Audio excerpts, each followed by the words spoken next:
Hello, everyone. I am so excited for today's conversation because we have a special guest. So, before I make some introductions, let me talk a little bit about what we're going to cover today and who I am, then who our guest is.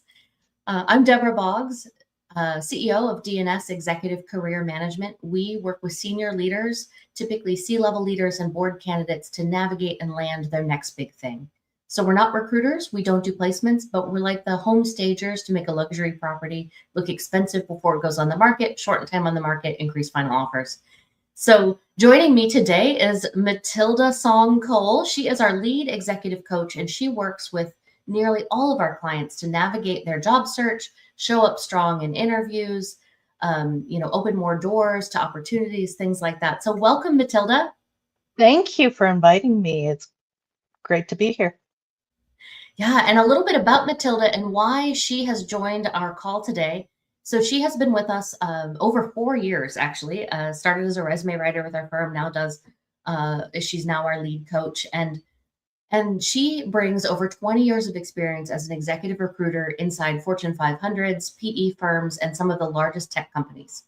She's also a certified power user of LinkedIn Recruiter, and she's got experience with multiple AI platforms and ATS systems. She now uses that insider knowledge every day to help our C-suite executive clients and board candidates stand out, get noticed, and land the roles they deserve. So help me welcome Matilda for her first LinkedIn Live. Thank you so much. Wow, to hear that all at once. You bring such a wealth of information for our clients. And while we get started here, because Matilda's going to be sharing some of her insider tips for not only what she looked for as a recruiter, but also what she does with our clients to help them stand out as well. So while we get started, please pop in the chat where you're joining us from. We'd love to know where you're all at and who's with us. It's always good to see who's joining us. Alan Wohan is joining us from Wisconsin. He is our lead writer. Hi, Alan. Hi, Alan. And so, real quick, let's start with, as a recruiter, when you were evaluating candidates, whether it's the resume or the LinkedIn profile, what is going through your mind in the first 10 seconds of evaluating a candidate? Well, before we start recruiting, the recruiter's goal is we've already partnered with the hiring manager and interviewed them and gotten a really strong sense, hopefully, of what they're looking for, right? So Yeah. immediately we're looking for what their top criteria might be. So, for example, it could be they want experience in the industry. They may want an MBA or someone with a graduate degree, or that could be addressed as a nice to have. I'm looking for titles. I'm looking for, so for example, if they've said they want someone who's been an SVP or a COO of a PE portfolio company, ideally with an MBA in device manufacturing, medical device manufacturing, then those are the criteria that I'm looking for. And it's going to be tied into like execution of strategy. Yeah. Leadership, like for example, P&L, budget, team size, those things. Their functional expertise.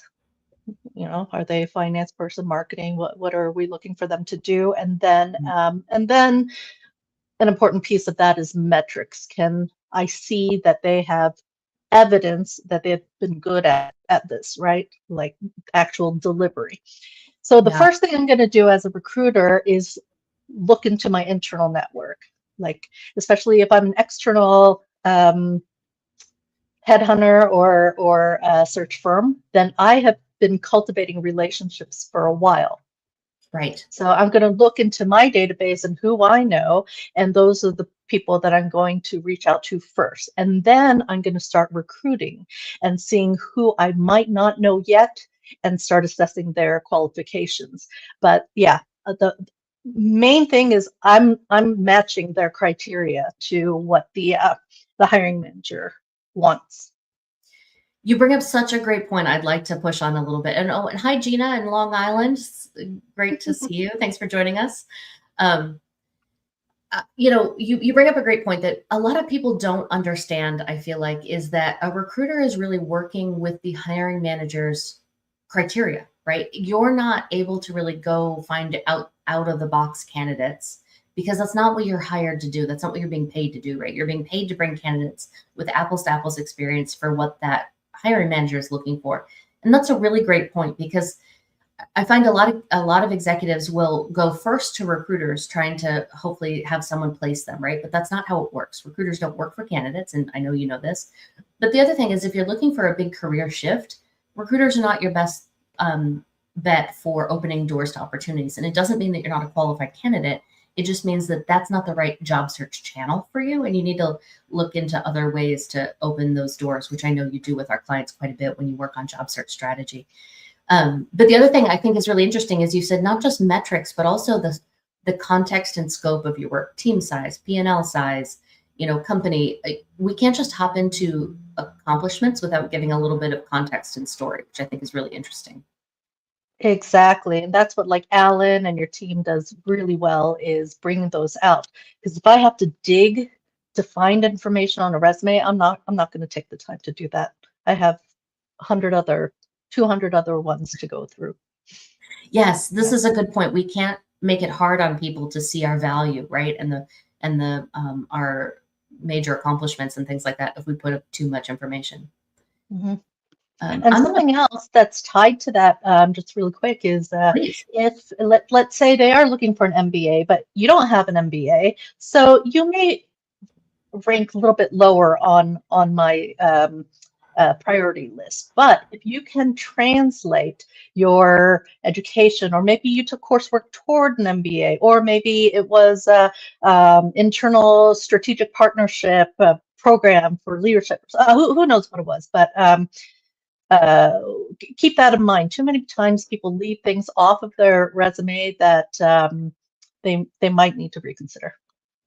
That's such a great point. There are other things that we can use to show our expertise in different areas or our training or things like that sometimes fall off the resume that are really, really important, and certainly more important than maybe, for space wise than job description information from 15 years ago, right? Mm-hmm.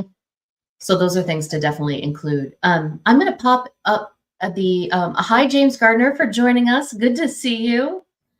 And Mr. Bott in where are you at? In India. Thanks for joining us as well.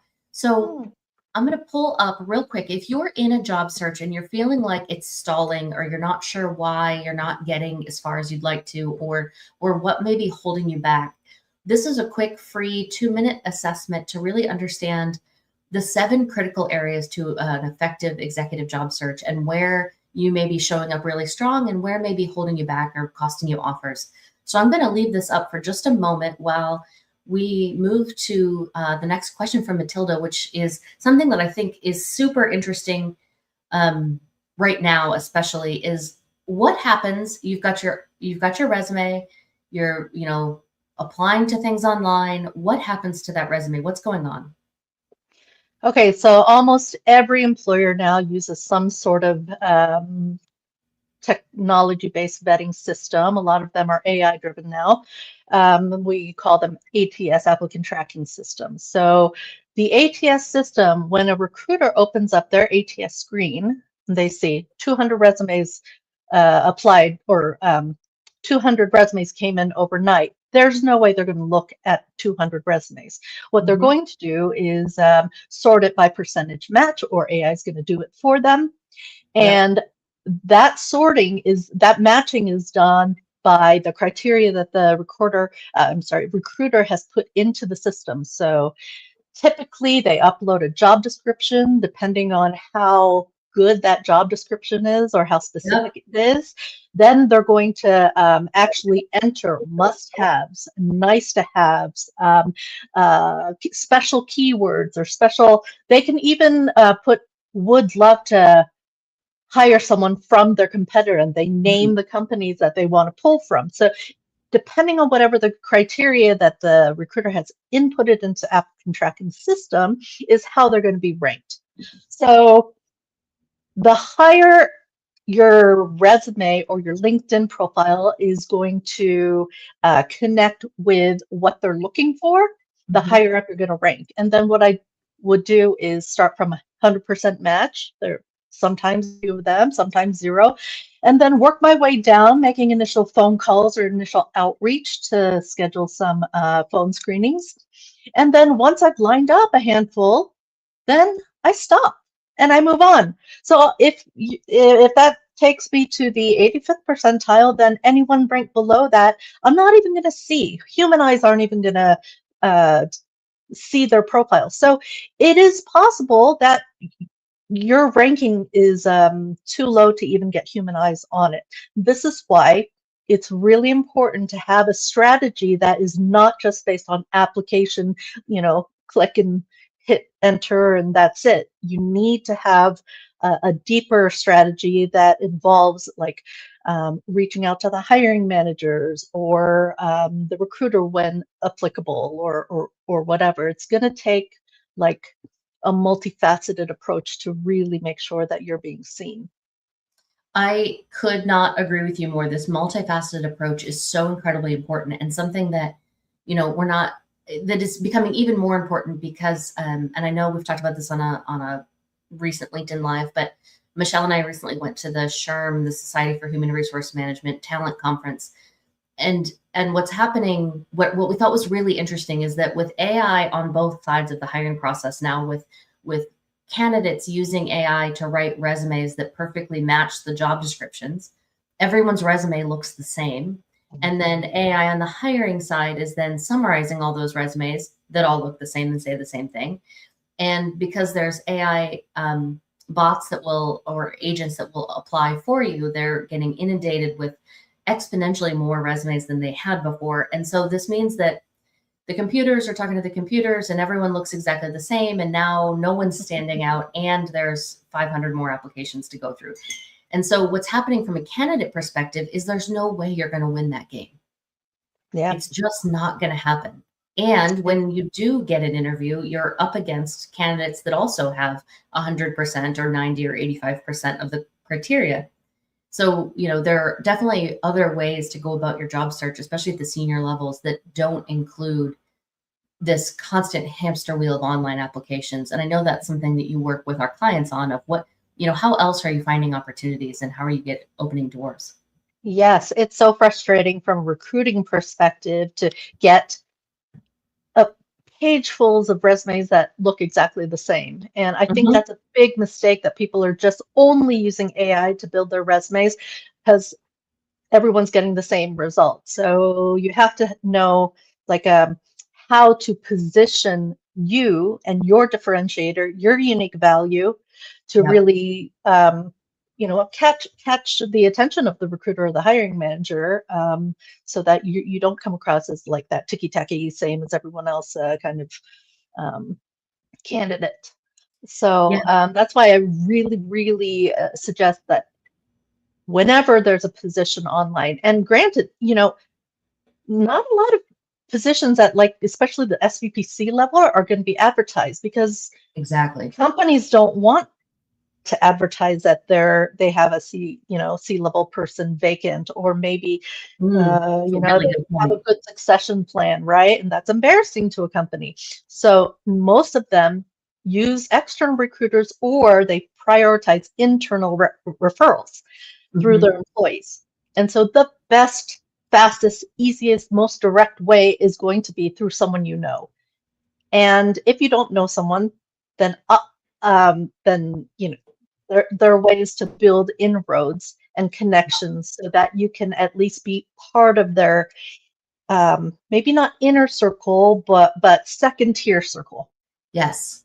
And that second tier circle is really important because, I think we all look at our networks and say, well, I don't know the right people, or I don't have people that can open doors for me. And really, it's those second and third degree connections that are most powerful in terms of opening doors for these kinds of opportunities. So we don't want to we don't want to second guess the power of asking in each networking conversation, who else should I know? Who should I be talking to? Absolutely. So, a little bit more about, I want to talk a little bit about what people what else people get wrong, especially when it comes to LinkedIn. Okay, so we know we shouldn't be using AI to write a resume perfect to the job description because it's going to look exactly like everyone else's, and that's the biggest mistake we're seeing in resumes right now. Is quick sidebar. Yes, AI can write your resume, and is having a resume the goal, or is getting a job the goal? So what we usually tell candidates that come to us and say, well, I used AI to write my resume. That's great. Is it getting you interviews? If it's not, we need to reevaluate. If it is, go ahead. But when we're looking at LinkedIn profiles, what are the biggest mistakes you see candidates make on LinkedIn? So LinkedIn is one of the most powerful tools. I actually prefer LinkedIn. LinkedIn originally started as a job-focused platform and networking around jobs. For me, I find the most value in using it as a research tool to help supplement my job search strategy. So the important thing to think about when it comes to LinkedIn is, yes, your profile is going to look beautiful. You're going to fix it all up, but you can't forget your audience. Your audience, if your purpose is for job search, is going to be the recruiter, most likely using their platform, which is called LinkedIn Recruiter, that they paid a lot of money for. And right? So they're going to be on their platform searching for their ideal candidates with the criteria that they've inputted, and they're going to get pages of results. If everyone is kind of gaming their profile to have all the keywords and everything, then a lot of people are going to show that they match the criteria. So there are opportunities to differentiate yourself. An important one is the headline, and everyone knows the importance of headlines, but what you might not be thinking about is on the LinkedIn Recruiter platform, they can only see, unless they actually open up your profile, on their summary results, they only see the first few words of your headline. They see That's interesting. your most 3 recent roles. And then I think your picture and current job title and position pop up as well. But with that in mind, make sure you're structuring your headline to get to the point right away. Because if it's too vague, the first few words, then I don't know what a growth leader is, right? It could Right. be a number of things. So use Yeah. that critical real estate to differentiate yourself, get to the point, who you are, and don't look backward. LinkedIn is not for showing what you did in the past. LinkedIn should be future forward. So if you were an SVP of R&D and you want to become the head of R&D or the chief R&D officer, whatever, then you have to restructure your positioning in a way that reads C-level, whether or not you Yes. held the title. That's such an interesting point. I would love to. I think there was so much gold in what you just said. I don't even know where to start. But the first is that headline. You're right. I mean, if we have results-oriented driver of blah blah blah blah blah, you're not going to. They're not. So you're saying from the recruiter, this recruiter side, you're not seeing the rest of that headline. So we need to really get to the point fast. That's absolute gold advice. The other thing I want to kind of since James is listening, double click on. I learned that from him. Is the fact that you only see the most recent 3 roles. And this is something I want to talk about because I see so many people make the mistake of, okay, they had an SVP title or a VP or even a C-level title in their last role, but now they have a gap. And to fill that gap, they fill it with a bunch of random stuff that has nothing to do with the level of role they had, or maybe it's consulting or fractional, but it's not positioning them at the level they were at. And so if they have too many of those things, or maybe they're part of an organization or they sit on an advisory board or something like that, but that's pushing down their most recent executive role. And so that's not even showing up then. Exactly. This is a common mistake of people who've like maybe wrapped up their corporate position and they've transitioned into maybe consulting while they're looking for another full-time position, or maybe board work or whatever. And then Right. they decide, oh, I want to go back into corporate, into an in-house C-suite position, but all I see from a recruiter is you were an advisory board member here, you're a member of chief here, and then you're a Mhm. member of something else. And I have no idea where you worked in the majority of your career. So it's really important to make sure that your most impactful recent position shows up in the top 3. And there are other places you can put, like board work or leadership, membership kind of Right. positions. And that's so important. I think it's important to remember the point of your LinkedIn profile then, right? And the audience we want to find us. And so if the point of your profile is to find another SVP or maybe, go into a C-level role similar to what you had before, then we need to maybe remove some of those other things. But if you are looking for board seats or something like that, then we need to reposition it for that audience, because the audience is going to be different. And so I'm going to pull up real quick. If you're in a job search and you're feeling like you're spinning your wheels or you're not landing as fast as you'd like, this is a QR code to a free assessment to help you see where things may be, going well, and the areas in your search that may be holding you back or costing you offers. So I'm going to leave this up for just a moment while we talk about board candidates. So, our firm and you specifically work with a lot of people that are working either for their C-level or VP level careers, but also for corporate board directors and seats in the boardroom. So tell me a little bit about what you would suggest to a board candidate if they were going to reposition their LinkedIn profile from their executive career to a board seat. Okay, that's really great that you use the word reposition, because that is basically what needs to happen.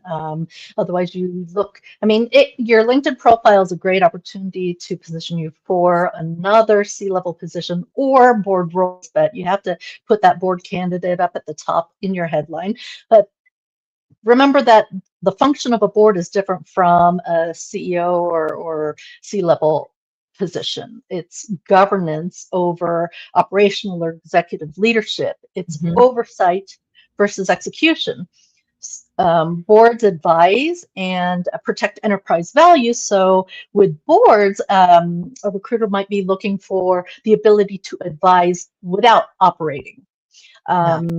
Your ability to challenge management constructively. So there's a Right. lot of that happens, right? Enterprise perspective. So a lot of it has to be enterprise oriented, the Yes. language, right? Everyone is really proud of what they've achieved in their executive career, but it may no longer be relevant to board positions. So you really have to stay high level with board work. Mm-hmm. Oh, That's another important one is yeah. your where you would fill in the gaps in a board composition matrix. So Mm. that's really important to think about, because it's not just about your qualifications, is how you complement other members of the board. So a really good exercise, if you are pursuing a specific board, is to look at their the website of their board makeup currently and see where you fit in. Because if they have someone else who's got your background, then maybe they don't need someone like you in that board. Right. And these are really important. So these board skills matrices are typically listed by public companies, and you can get them in their SEC documents, and they're public information. But I think that, even if you're not looking for a public company board seat, going to companies that are in the same industry or have the same business model or go to market or have the same customer base, things like that are similar to the private companies you'd like to serve, pulling these matrices really helps you see the skills that are important to that industry from a board perspective. So it gets a little bit in the weeds, and we can, happy to share more about that. I know you work directly with our clients when we're building out their board search strategies and documents and things like that. I know you do a lot of unique value work with our clients. But these are ways to kind of go a level deeper from just, not just being 30 years of experience as a CFO, where maybe everybody has that same impact, and where can you go a level deeper into what the board's specifically looking for. So that's such an important topic, and I'm glad you brought it up. And I love what you said about it's not execution. It's, what was the word you used? Governance. Yeah. Mm-hmm. Yeah, governance over execution is so important, that we're really kind of not getting in the weeds of I did this, I did that, but here's how you can advise at an enterprise level. And Exactly. so as we kind of begin to wrap up here, if a candidate is thinking about their search, so say a client comes to you, I know this is something you do all the time, they've got their resume, they've got their LinkedIn profile, they're all set with their documentation. What is your advice for maybe start beginning their search? Beginning their search, I think, is strangely is more of a soft skill, is really gaining the confidence and Mm, preparation of what are you going to do next after you're invited to an interview. So preparing your key points of what you want to get across, because when you're in an interview, a lot of people don't know how to interview. They don't have good interviewer skills. So sometimes things get conversational, and you walk away thinking, oh, that was a nice person, but I don't know anything about them. So it's your job to put together maybe a list of 3 to 5 key points that you want to get across mm, during the interview. Of course, tailored to your audience. What you say to HR yes. is going to be different from what you say to your hiring manager. Hmm. And make sure to weave that information in during your meeting. Find a way to make them walk away knowing the information you want them to know without ever having asked.